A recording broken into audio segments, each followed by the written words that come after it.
Hey, Foxy listener, I am so excited for today's episode with Suz Chadwick. I've been following her for a long time and I might have got a little bit starstruck, but we are going to be talking all about branding, numbers, audience, being bold, and I throw in a few Canadian sayings as well.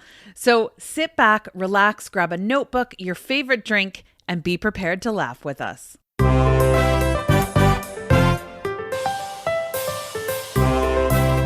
Welcome to Fox Talks Business Podcast with your host, Tanya Fox. Tanya has been an entrepreneur for over 20 years, owning retail, service, and franchise. She holds no punches and is never afraid to talk about the nitty-gritty.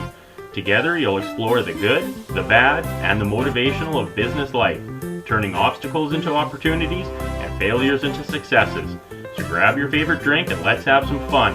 Here's your host, speaker, crafter, and collaborator, Tanya Fox.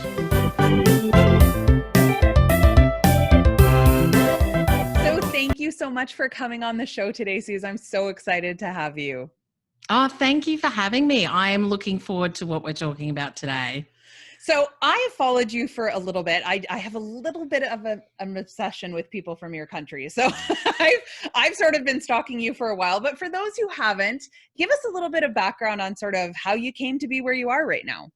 Yeah, absolutely. So that's so lovely. Thanks for saying that. So I'm a bold business branding and speaker coach. I actually worked in corporate for like 20 years, and I came up through the recruitment and HR kind of arena, which I loved and I really enjoyed.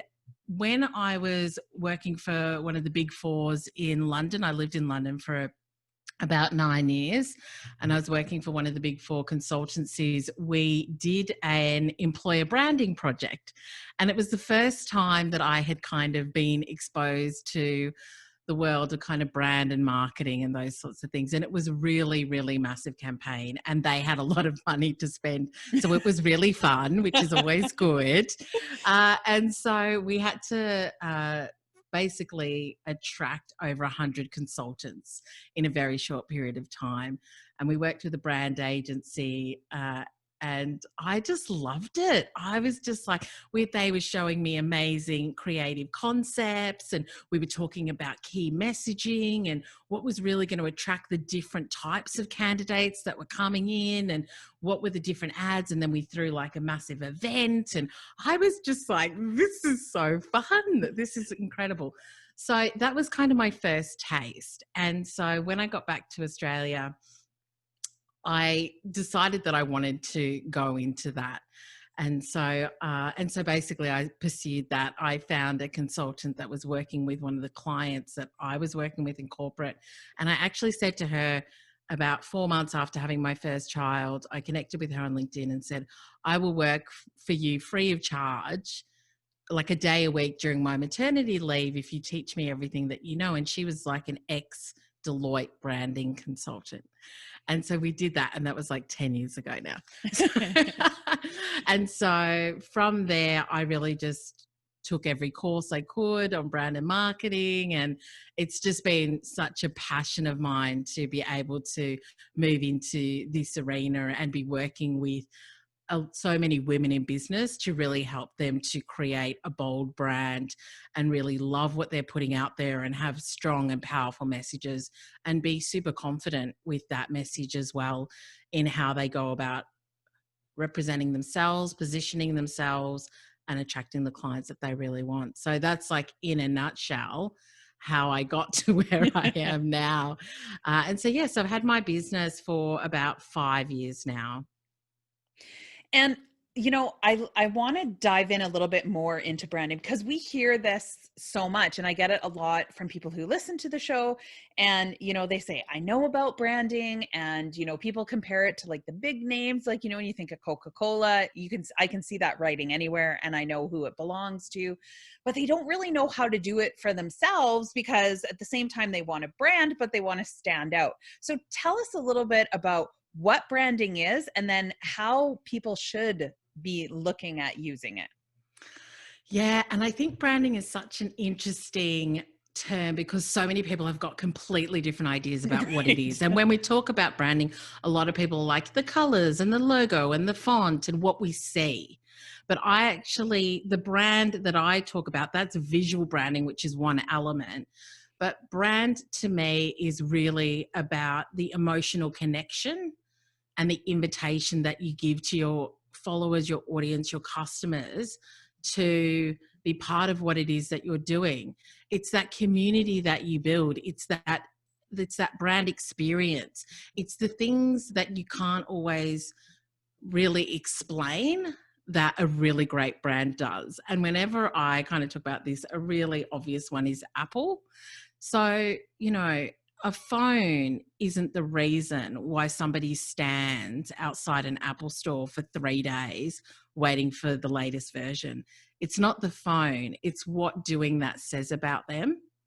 It's that they're here, they're the first, they want to be part of this bigger thing. They're there with everybody else. Like I can tell you, if there was nobody else standing or camping outside that Apple store, then there wouldn't be that one person still standing there. It's like, this is what we do as Apple consumers. We're fanatical. We love the product. It's all the we. And Right. so when I talk about brand, it's really, how are you creating this ecosystem around you that makes people want to be part of what it is that you're building, where they're like, Tanya, I may not be able to work with you now, but when I can, you'll be the first one I work with. It's that pull of, Right. you're the one for me, you're the only one for me, and I will wait and I will make time and I will engage and I will spend my money with you because you're the one I've decided that I have that connection with. And it's the whole thing of, you'll have 10 coaches or 10 designers in a room and there'll only be one for you, even though they all do something fairly similar. There'll be one where you're like, nah, she's my person. And so Right. I think you can actually build that.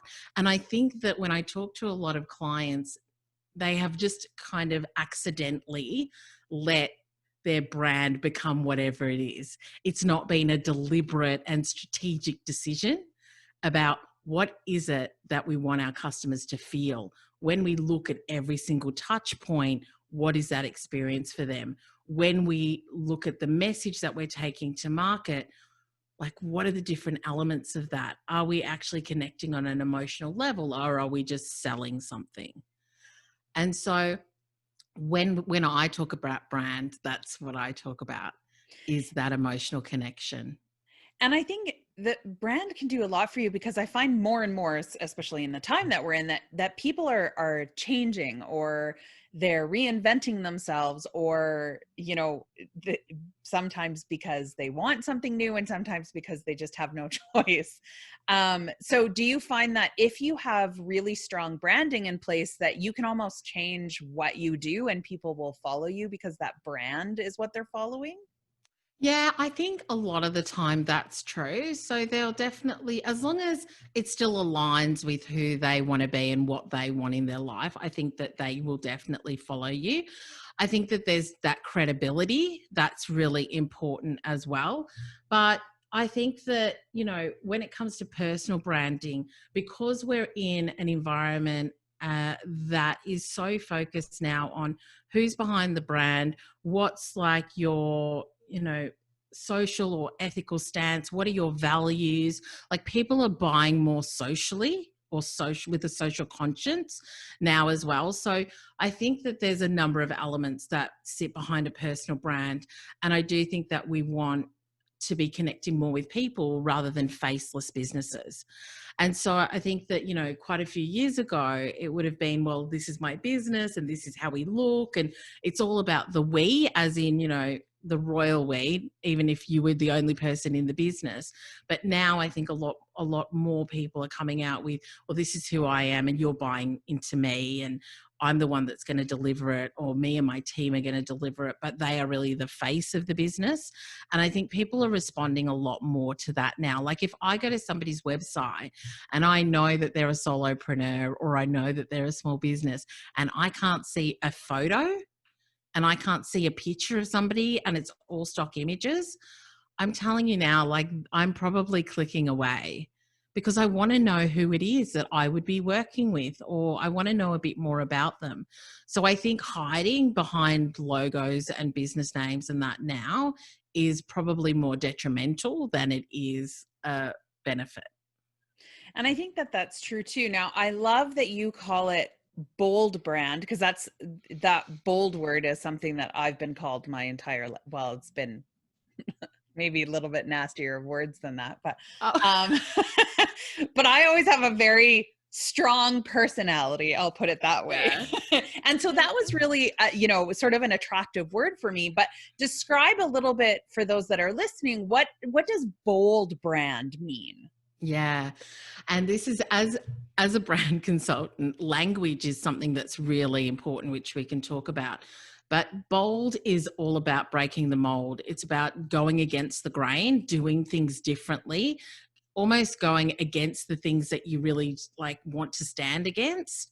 And it's making that decision to, kind of be okay with not being the same as everybody else.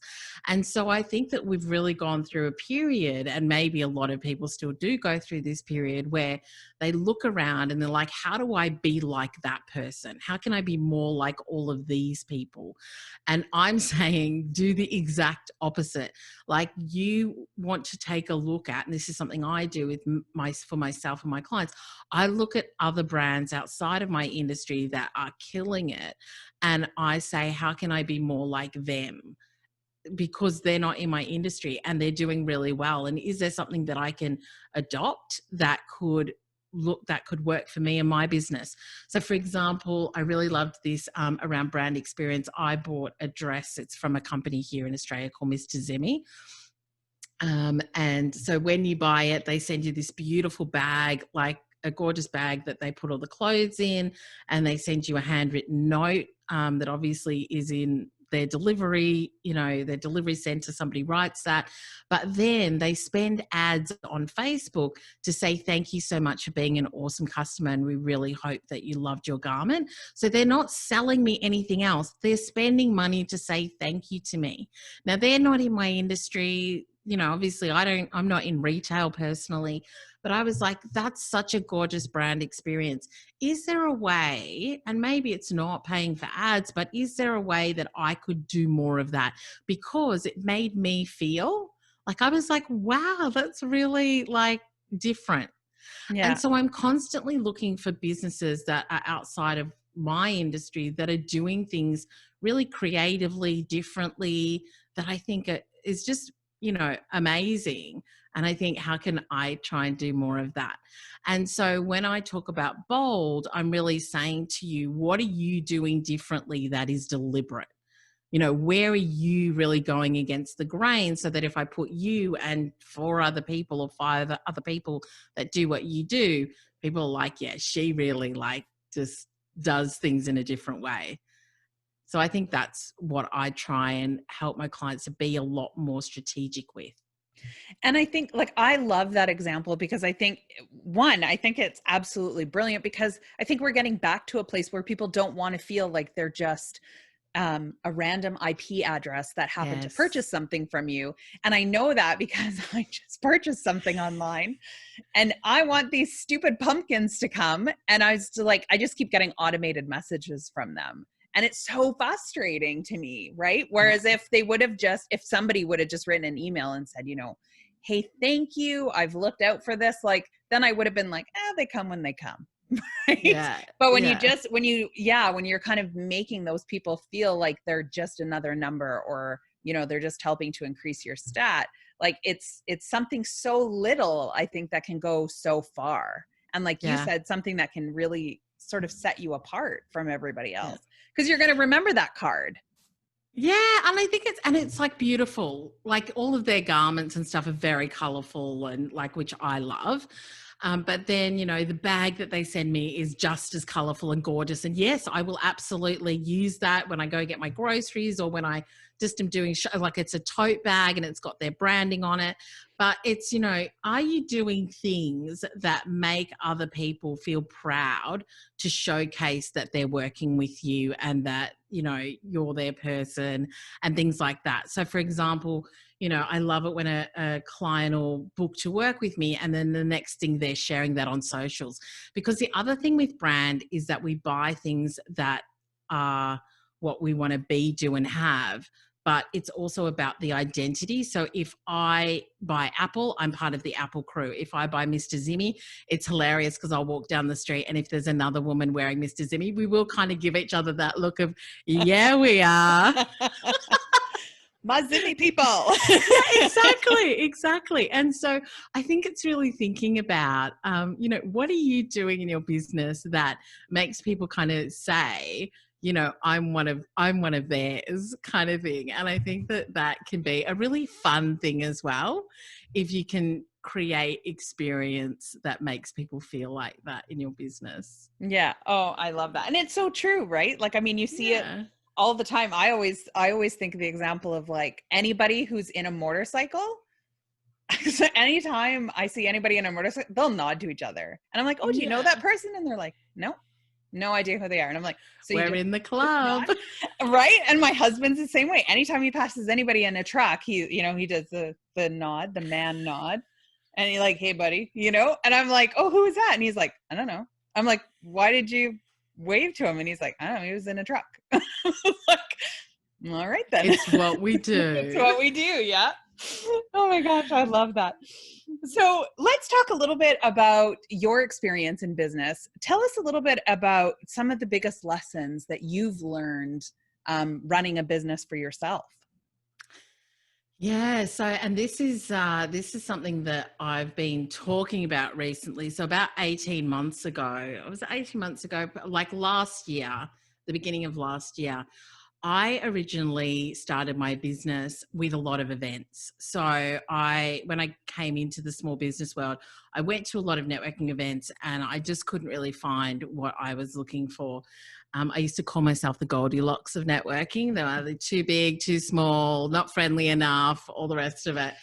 And so I started running a lot of events. And so I kind of that's how I built my community and my business and my clientele. And it just kind of grew. And what I mean by that is I had workshops, and I had breakfast events and dinner events, and I was coaching, and I had courses, and I was consulting, and you name it, I had it, I was doing it. And I had like 50 million revenue streams. And it was, number one, it was exhausting. Number two, I couldn't focus on any one thing because I had so much going on. And thirdly, it wasn't very profitable from an events perspective because it costs so much to run events, and it costs a lot to run the kind of events that I like to go to as well. I'm like, I want the most beautiful venue, and yes, let's do a feasting menu spread, and let's give everybody gifts, and then let's do a champagne cocktail event after the conference. And everybody was like, this is amazing. And I'm like, yes, it is. It makes me no money, but everybody loves it. And so a lot of the things that I was doing, like all the consulting, coaching and stuff, was profitable because that's just me, my time, my skill. But I just wasn't running a profitable enough business. And so in one foul swoop, I got rid of it all. And so I basically kept my online course, which is Brand Builders Academy, which I love more than I can tell you. And then I'm a speaker like you. So I speak at events and conferences, and then I do some one-on-one, and that's it. And so I was just like, you know, something, I might run like one event a year, but if I do that, then I'll get sponsors, and I'll make sure that I factor my profit into it, like into the cost of the event and stuff like that. And so I think one of the biggest lessons for me, and one of the reasons why I ended up with so much staff, is because I had so many of my community going, oh, Suz, you're so good at that. Could you run a workshop on it? Or, you know, we would really love for you to run an event like this. And I'd be like, yeah, sure, I can do that. And so I was just saying yes to a lot of people because I loved running events, and it's so fun. And my community was so loyal and incredible, and they would all show up to everything, which is Which is really what lovely. you So, want. which Yeah. is what you want, but then you also feel like you don't want to let people down, because if you don't do these things anymore and they love it, then are you going to let them down? And so I was really honest. I was just like, something, I really want to grow my business. These are the areas that I really love and I feel have the biggest impact. And everything else is really just a distraction. And so I got rid of it all and I closed a membership that I had, and like lots of things that were actually making quite a lot of money. But I just thought I can't do it all. And so that's been a really big lesson of mine, is to simplify and to cut back and to focus in on the stuff that is profitable, that I love, and that has the biggest impact. So now that's very much, my vision, and it's always been my vision, and it sits on my wall, which is off to the side, and it's to support women to become bold and powerful voices in their industry and claim their space with confidence. And so now I just ask myself, is this thing that I'm thinking of doing going to help me to meet that vision? And also, is this just another thing I'm creating? and so for me, that's where I'm kind of drawing the line, is to not be creating more things, but to just amplify the things that I have and that I want to do more of. And I think that that's so great, because I find that we're seeing that more and more as people are trying to reinvent themselves. They have 17 sticks in the fire, right? And they're going, all my marshmallows are burning.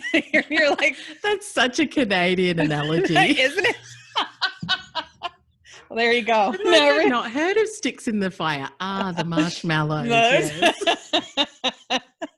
Calling myself out there. I love it. There's going to be somebody somewhere who's like, they burn marshmallows over there? What are these weird people doing? I love it. So good. Sorry. No, that's great. But I think it's true. I think that people are trying to just add more things. So instead of really sitting down to take the time to think of what brings me joy and what am I really good at, they're just going, how many revenue streams can I bring in? So, I only made like $100 on this, so I'm going to do something else, or I'm going to do another event, or I'm going to do this. And then it just piles on. And then all of a sudden you're, you're doing a lot, but you're not making a lot. So I think that that's an important lesson. And do you want to know something? Are you happy to talk numbers? Yeah, absolutely. Yeah. So, and I shared this on my podcast a while ago, is that when I had my course and I had the 50 million other revenue streams, I think in year one, I made about 5,000 or so, because I was just like, it was one of the things I was doing. Right. And then the next year I was going to launch, and then I said I was going to launch, and then I didn't launch because I was too busy. And then I might have made like another 6,000 or something on it because it just wasn't a focus. And then I got rid of everything. And then I launched twice that year, and each time I launched was like over $60,000-$70,000. And then this year it's been over 170,000. And just that constant and what do you think? Because I got rid of everything. That? Oh, well, because it was like my one thing. Right. It was what I became known for. It's what I put all of my marketing dollars into. It's what I spoke about when I spoke at events and things like that. It was, I think one of the things that I found when I had a lot of things is that I almost paralyzed my audience into inaction, because they were like, I want to work with you. I just don't know what to pick. Right. Like do I do a workshop with you? Do I come to the conference? Do I do one-on-one coaching? Do I join the membership? Do I do your course? Like, I was even confused. I was like, I don't know. What do you want to do? So I think I just put it in a bowl and you just pick. That's just pick where one. We're at. They're all awesome. Pick one. You could do them all if you like. And so for me, that has just been so freeing. Like, so freeing, where it's just like, if you want to work with me, you can either do BBA or you can book a one-on-one session. That's it. Like, you pick, what would you prefer to do? Do you want a community and a course you've got lifetime access to? Or do you want to spend a day with me and let's dive deep into your business? Like, I don't mind. Yeah. But it's just, and the other thing is that a lot of clients that work with me one-on-one, they're then like, well, am I allowed to join BBA still? And I'm like, yeah, sure. So then they then go in, so that then they've got ongoing access and community and connection and stuff once they've kind of done the foundational business and brand strategy work. So I think that, like you said, sometimes people think the more they have, the more they'll make. And I'm just like the total opposite. If you focus in on one or two or three things, like, that's fine to have a couple of things, but it just means you've got so much more time to really focus in on what you want to be doing, how to make this better, how to make it more profitable, how to get more eyes or ears or whatever onto it. And so that has been like, there needs to be a different word to game changer, but it has been just totally incredible for my business to make that call. And can I tell you, it was painful. It took me Oh, ages sure. to make that decision, because I was like, am I actually going to do this? And because the things that I decided to keep weren't making as much money as they do now, it was really a leap of faith. It was like, I know Right. these things can be bigger and better. I just don't have the time, the resources, and the energy to do that. If I get rid of all of this, I will. And so I just had to know that that was going to happen for me. Well, and I think too that people get scared because, of course, you're always going to get those people that obviously you're still doing the events because people come and they enjoy it. So you're going to get those people who are like, I can't believe you're getting rid of this. Like, I love this. Why would you ever do that? And so I think that sometimes entrepreneurs kind of go, oh, well, okay, I guess I'll keep doing it But they're forever. doing it for them then, aren't they? And that was a Right. big one for me. I was really honest with them. I'm like, I don't make money from events. It's incredible community. And I love it. And it does feed some of the other stuff. But if I took the money and the time and the energy that I spend running 50 events, I could do so much more. So I think that I was just really honest with them. It was really about my own sanity, Yeah. and my ability to make my business a success and do the things that I really wanted to do. And I Yeah. think that evolves as well. Like, I think in the first couple of years, I was like, this is amazing. But then you get to a point where you're like, I'm exhausted. Yeah. Well, and you just can't do it anymore, right? Or like you said, life situations change and it's just not your focus anymore, right? Um, and we were talking about that before we kind of came on air, as we were sort of saying that we both sort of worked at home before the whole COVID thing happened. Yeah. And I was kind of like, where I thought I would be like, oh, I can't travel, I can't go anywhere. And I'm like, this has actually kind of been fun. Like, I don't have to travel. I don't have to go anywhere. I can, because I'm bad. I'll go to a conference and I'm like, well, can I stay for the whole day? Like, I'm not one of those speakers who just comes in, speaks, and then leaves, right? I'm like, I'm the same. let's experience the entire day. Right? Then it's Yeah. 4 days, whereas now it's like 2 hours. I'm like, all right, everybody have a good day. Like, Yeah. so Yeah. it's, that's, I think, taking that into consideration. I think once you remove it too, did you find that once you removed all of those things that you were doing and all of those sticks in the fire, to use it again? I'll think of you every time we toast marshmallows now. Yeah. Once you kind of removed that, did you find that it took you a little bit to get used to the time that you'd have? Because I'd imagine you'd feel like you were like, well, what am I going to do with all this extra time now? Like, Yeah. Well, it was so good because, I could make sure that I was only working the hours that I wanted to work. And I did spend a lot of time like not rebuilding, but kind of building up what I really wanted to do more of. And I completely redid the whole course and, had the time to kind of invest in it and then market it and things like that. So yeah, it was so good. And the other thing that I'm really passionate about as well is building a business without the burnout and, building a business that really works for your life. I mean, I'm in Victoria, I'm in Melbourne, Australia, and we've been in lockdown, as we were talking about, for like 8 months now. My kids have been home for 7 months.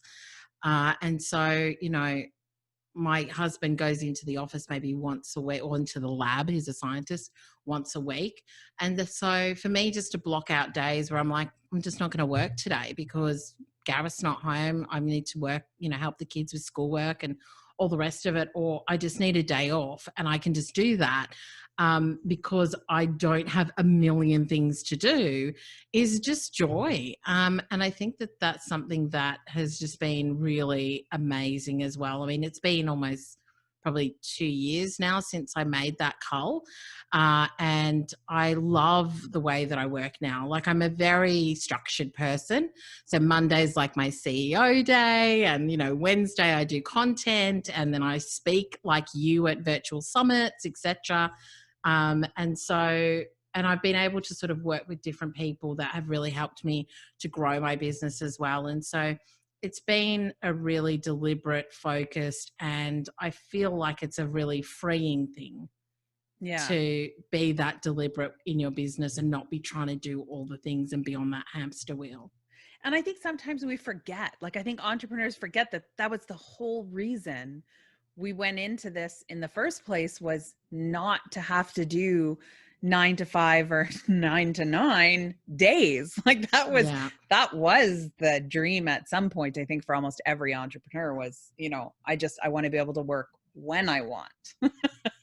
Yeah. But I think in those first few years, you're kind of just finding your feet, aren't you? Yeah. You're just trying to work it out as well. And just trying to understand what it is that you love doing, what's profitable, and what works as well. And so I'm pretty understanding and forgiving of that at the beginning. I just think we all go through that, because I always joke and say there will be, some things where I'm like, oh my gosh, this is going to kill it. It's going to be amazing. People are going to love it. And then there's crickets. And then there'll be something else I'll put out there where I'll be like, meh, it's fine. And then people will go nuts for it. And I'm just like, what is wrong with you? But it's that learning, isn't it? It's that learning of, okay, I really love this and this works, but maybe I had to try 5 or 8 things before I really was able to tweak and figure that out and understand okay, well, maybe we need to do this thing more and I need to do that thing less. And so I think that it is a journey. But I think, really, really listening. And I think for me, I wish that I had worked out my numbers a lot quicker at the beginning. I wish that I had been a lot more aware of my financials. I wish, now I'm in my Xero, which is my accounting software. And I'm profit and loss and what's each revenue stream bringing in and how much what did we spend on it? And I love that. It's so Xero, my accounting software, makes it really gamified. It's you click a button and it's and you're reconciled and you're reconciled. And I'm this is fun. But I think that those are things. So, I mean, if I was starting out again, I would be looking at, what's one, 2 or 3 things that I really want to go big on.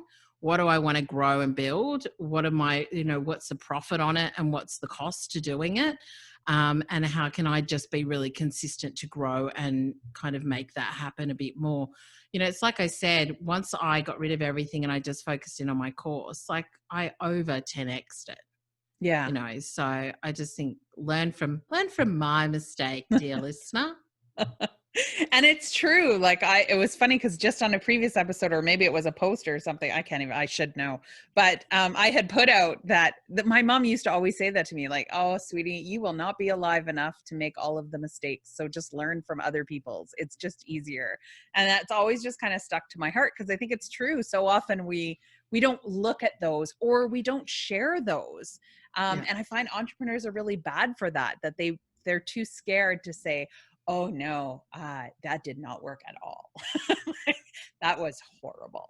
Yeah, I'm probably an oversharer like that. I'm yeah, you don't try that. I did that. It was bad. Don't do that. Which I love, because I'm the same way. People are oh, you had this event. It must have been fantastic. And I was no. Do you know who was there? Me.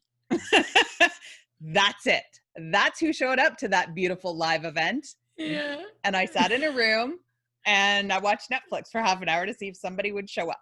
People are I can't believe you're admitting that. And I'm meh. Yes. I'm hoping there will be others, or maybe it'll make you feel so bad for me that you show up next time. I'm all about the pity vote. It doesn't matter to me. That's hilarious. But you know something, I've become a sharer. And one of the reasons why I've become a sharer is because other people that have shared their lessons and that have taught me so much, I'm just so grateful to, Tanya, like really grateful to. I don't know if you know Denise Duffield Thomas. She's a The name's familiar, but she's a money mindset coach here in Australia. And she's just so, like, she's like a multi-millionaire. She wears ripped jeans. She doesn't wear shoes. Like, she's just real and raw and honest. And, you know, I love it. Like yesterday, she posted a picture on her Facebook page that she got a mug from like the Salvation Army, like the charity store. Yep, The op yep. shop, We whatever. have them too, yep. Yeah, which is like a gorgeous mug. She's like, look what I got. And I'm like, you know, she just breaks all of the stereotype of like, you know, what a millionaire should be like, you know, stilettos and glamorous and fast cars. She's like, I live by the beach, I don't wear shoes, and like, you know, I make millions. Yeah. Just like, you are my kind of entrepreneur. And her book, she's got a book called The Chillpreneur.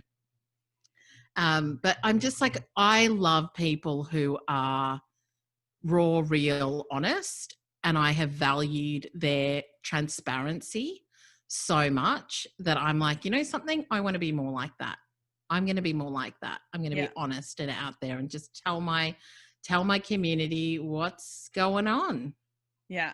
And I think that that's important because I've seen it too. Like I had talked off air a little bit that my original background is accounting and I still have my company for that. And I have seen like people come in that have the multi-million-dollar homes and are piss poor.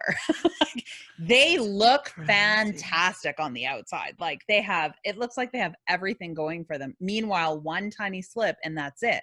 And then I've seen people who are living in a house that you're like, really, like you could afford to get indoor plumbing at this point. And they're like, I'm all right. Like I mean, it's like a 5-minute walk to the outhouse. And you're like, but you like, seriously, you have about $15 million in the bank. I'm pretty sure we could put a toilet in your house. Like it'll be okay. Like I promise. So it's, you know, and I always say that never judge a book by its cover. And I think that that's so true. And I like what you said, you know, even going back to what you said before of looking at different people, because it's not always those beautiful, shiny things, you know, that people are attracting to.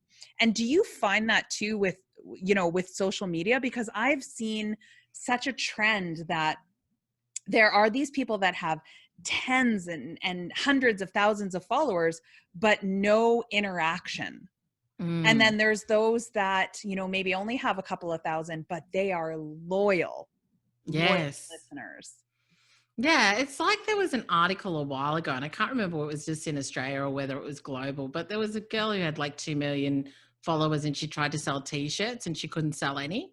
And I was saying to somebody yesterday, it doesn't matter the size of your audience, it matters about the engagement. And I just think that, you know, we were so, and I think sometimes we are so focused on the numbers, but really for me, I'm about the conversations. Like I want to have more conversations, more connection. And let's be honest, I like to see the number go up, but hopefully the number going up means that I'm having more conversations. Like it's not just like, you don't want it just to be a glamour, you know, a glamour number. Or glamour metrics. You want it to be something that means that you're growing your impact and your message is getting out there more and you're having more conversations with people. So for me, I want to grow my number, but it's because I want to grow my brand.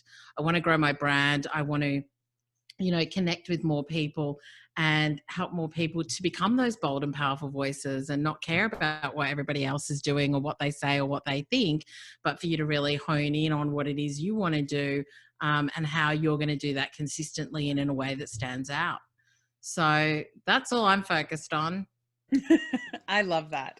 So if someone is listening and they're like, okay, this is my people, this woman is my woman, what's the best way for them to get a hold of you to work with you? And where do you work? Like, are you willing to work anywhere? Well, because we're virtual, yeah. And I mean, my business is obviously all online. I always just do say that I wish I had invested in Zoom in like January, February of Right, when 2020. nobody knew what it was, and now everybody's like, "Oh, I know Well, that." I've been using it for years, and I used to tell some of my clients, I'm like, you got to get onto it. They're like, meh. And now everybody's, I'm like, I told you so. That So and you can, plexiglass. I was like, you know, there's a guy, like an older guy sitting with his wife, and they're in their like 70s. And he's like, I told you, Ethel, I told you one day this plexiglass business would make us money. oh my gosh, that's so hilarious. Ethel. Um, so you can find me at Suz Chadwick, which is Suz Chadwick, Chadwick. So my website is suzchadwick.com. And all of my socials are Suz Chadwick, but I hang on Instagram the most. And you can always come and say hi in the DMs. I'm always hanging out in there, and come and have a chat. That's awesome. Well, thank you so much for taking time out of your day to chat with me. I had so much fun. Like, I'm going to have to rest my cheeks from how much I've been smiling and laughing with you. My pleasure. Thanks for having me. I love it when I can just chat like for the entire day with somebody. But no, it's been awesome. Thank you for having me. Suz has so many accolades, so don't forget to head over to our website at foxtalksbusiness.ca. Click on blogs at the top of the page to learn a little bit more about her and what she's done.